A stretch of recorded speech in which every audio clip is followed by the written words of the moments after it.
Heart attack అయినా కానీ heart failure రెండు వేరే వేరే పదాలండి, రెండు ఒక meaning different. So heart attack అంటే గుండె యొక్క రక్తనాళాల్లో బ్లాకేజ్ చేయడం వల్ల గుండె సరఫరా తగ్గిపోయి హార్ట్ అటాక్ రావడం అన్నట్టు, అంటే దాని గుండె కండరాలు ఎఫెక్ట్ అవ్వడం.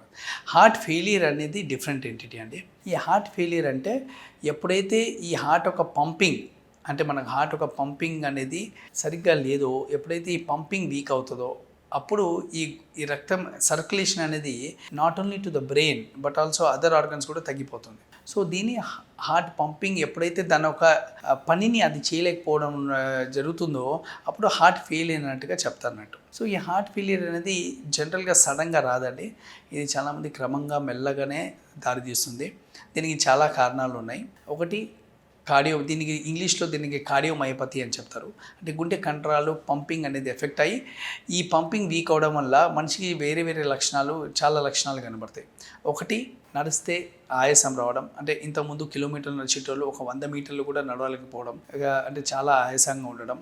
రెండవది కాళ్ళ వాపులు రావడము, అంటే కాలు వాపులు సడన్గా ఎక్కువ అయ్యి 2 కాళ్ళు వాపు రావడం, దాన్ని పీడల్ ఎడిమా అని చెప్తారు. మూడోది కడుపులో పొట్టల్లో కూడా నీళ్ళు రావడం, దాన్ని అసైటిస్ అని చెప్తారు. తర్వాత కొద్దిగా నడిచినా మెట్లెక్కిన దడ రావడం. సో ఇవన్నీ లక్షణాలు హార్ట్ ఫెయిల్యూర్ లక్షణాలు అన్నట్టు. సో ఇవన్నీ రావడానికి ఒకటి అన్నట్టుగా కారణం ఒకటి, గుండె రక్తనాళాల సరఫరా అందక హార్ట్ అటాక్ వచ్చిన తర్వాత హార్ట్ ఫెయిల్ అవ్వడం, అది దాన్ని ఇస్కీమిక్ కార్డియోమయోపతి అని చెప్తారు. అది ఒక కారణం.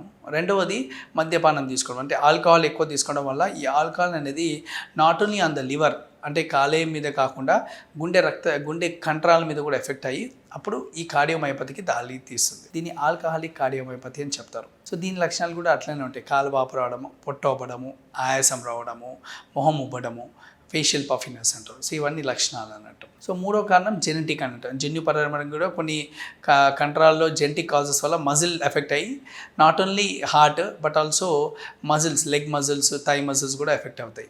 సో అది కూడా జెనెటిక్ కార్డియోమయోపతీస్ అంటారు. అది ఒక కారణం అన్నట్టు.